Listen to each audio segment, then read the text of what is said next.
नमस्कार, मैं नीलम सिंह।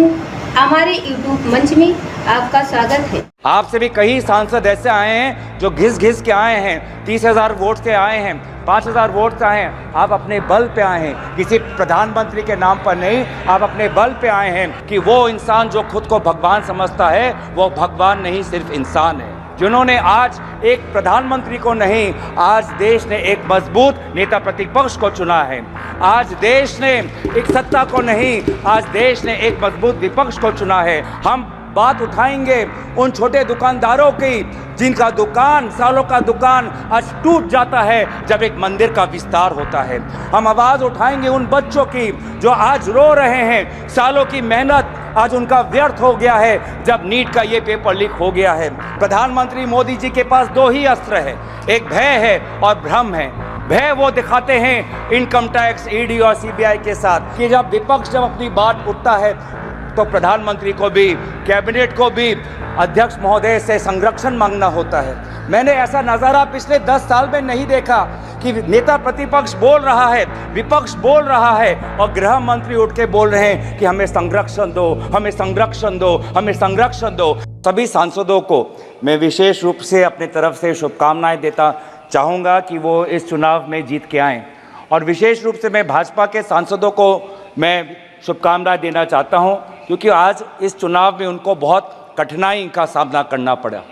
इससे पहले दो जो चुनाव हुए, 2024 का चुनाव, 2019 का चुनाव, उन दोनों चुनावों में उन्होंने सिर्फ नरेंद्र मोदी जी के नाम पर वो सत्ता में आए और इस सदन के अंदर आए।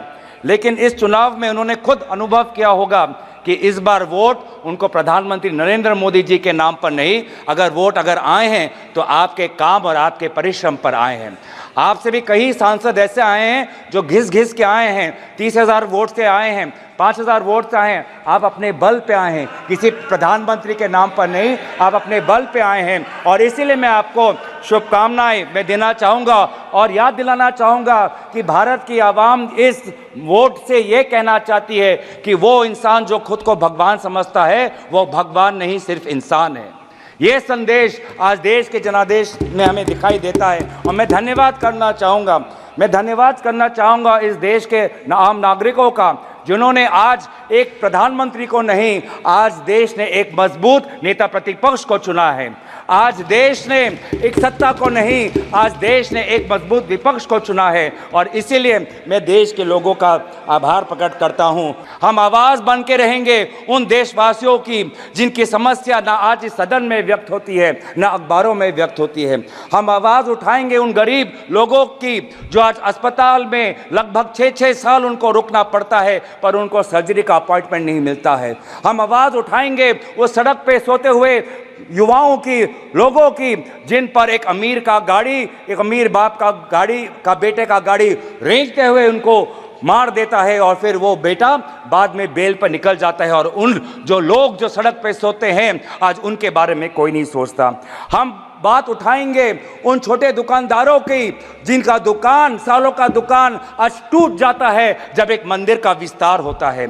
हम बात उठाएंगे उन बेरोजगार युवाओं की जो आज वीज़ा भटक के संघर्ष में आज वो कभी पनामा के रूट से अमेरिका में जाते हैं, कभी कनाडा जाते हैं, कभी यूरोप जाते हैं, कभी मिडिल ईस्ट जाते हैं। आज यूपी, हरियाणा, पंजाब, गुजरात का युवा आज उसको देश के अंदर नहीं, अगर रोजगार मिलता है तो विदेश में मिलता है। हम उनकी आवाज़ उठाएंगे।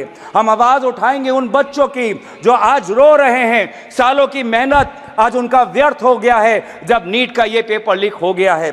हम बात उठाएंगे उन जवानों की जो आज जम्मू में जिनकी आज शहादत हुई है। हम बात उठाएंगे उन ऑनेस्ट टैक्स पेयर्स की जिनका पैसा आज हम देख रहे हैं कि कहीं बिहार पर पुल गिर जाने पर उनका टैक्स पेयर का पैसा व्यर्थ होता है, तो कहीं एयरपोर्ट का टर्मिनल लीक होने पे उनका टैक्स पेयर का पैसा व्यर्थ होता है। पर हमें यह भी पता है कि प्रधानमंत्री मोदी जी अपना रवैया नहीं बदलेंगे। प्रधानमंत्री मोदी जी के पास दो ही अस्त्र है, एक भय है और भ्रम है।